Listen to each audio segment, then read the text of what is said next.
Hello and welcome to my review for Memorial Day 2011. This is Delta Force Black Hawk Down for PC, Xbox, PlayStation 2, and Mac. Now this was the first cross-platform title in the series. It was released on both the PC and on the consoles, and that was a first for this whole series. I mean, they'd released a console exclusive earlier, but up until this one, it was pretty much a PC exclusive series until that PlayStation exclusive title as well. But really, you don't notice that this is a cross-platform game as well. I mean, it doesn't really feel like a port. So I assume they either made it for PC and then ported it, or they made both versions at the same time and just went their own separate paths. I really can't tell. I haven't played the console version, so I don't know. But please note that the last game in the series was horrendously received. I mean, it got horrible reviews. It's widely regarded as easily probably the worst game that Novalogic's ever made, and one of the worst games that in this particular genre. And they basically railed on it for being not only outdated and basically archaic in mechanics, but pretty much just a reskin of Land Warrior. Now that's exactly what this wasn't. Black Hawk Down is obviously a new Delta Force game. It was first off, they sacrificed that weird rendering thing they had done in Task Force Dagger and Land Warrior, where the first-person animations were basically just this still image of a weapon that would move depending on the recoil, and it would move to the side, and you'd hear reloading sounds, and it moved back. Instead of that, they've actually got 3D modeling, and overall, the 3D modeling for the time is actually not too bad. It's not great, but it's not bad either. It was 2003. It was a year after the original game. I mean, not the original, the Task Force Dagger. It was basically a year after that. And it came out, and the graphics were pretty average at the time. I mean, they were low average, but they were still average. And so nobody really noticed any problems with them that were glaring. But it still did kind of look a little old and outdated. But that's kind of how Novalogic rolls. Now, the sound design is, like the previous Delta Force games, pretty decent. I mean, the voice acting is kind of, it just does its job, and that's about it. But the sound effects themselves work quite well. I mean, the gun sounds sound like guns, that just well enough that they should, anyway. The environmental sound effects are pretty decent. I mean, explosions feel a little bit underpowered, but you get used to it eventually. It's no big deal, really.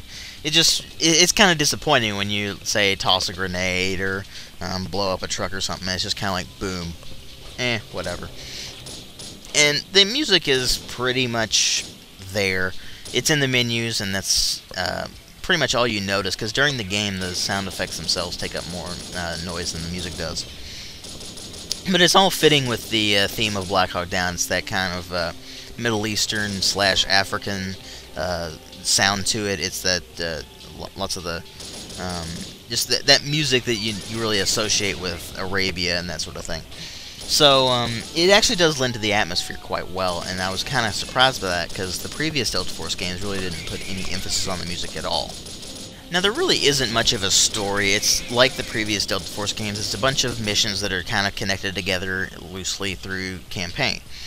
And it jumps between the Somalia in 1993 and in the 2000s. And for those of you who don't know what happened in Black Hawk Down and why it's such a big deal in this regard, I mean, Black Hawk Down was a very good movie, so if you haven't seen it, you should probably watch it. But the game really doesn't have much to do with the movie, apart from being set in the same place.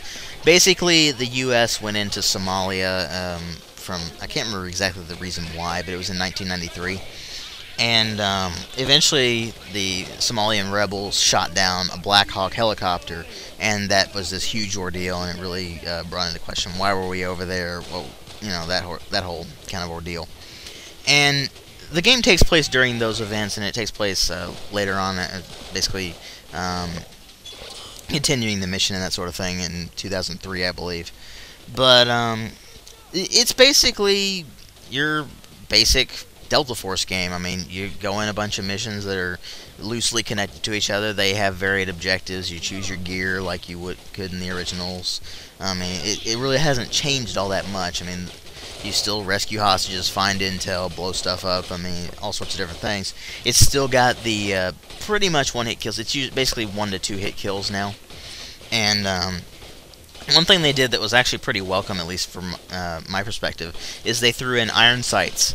So instead of just basically looking at your enemy and then zooming in with this little weird scope thing coming in at the right, you actually shoulder the weapon, and then it just goes to the still image of a sight. I mean, it's better than nothing, really. So it's actually kind of a nice little effect. But the weapons are still pretty much laser accurate. There's still bullet drop at longer range, of course, but still, it does feel like you're firing laser guns, and it's still that kind of one-hit kill thing, and that works both ways. Now, what they did do in Black Hawk Down was they actually improve the AI, so enemies do actually hit you more, and so you actually have to stay on your toes a little bit more.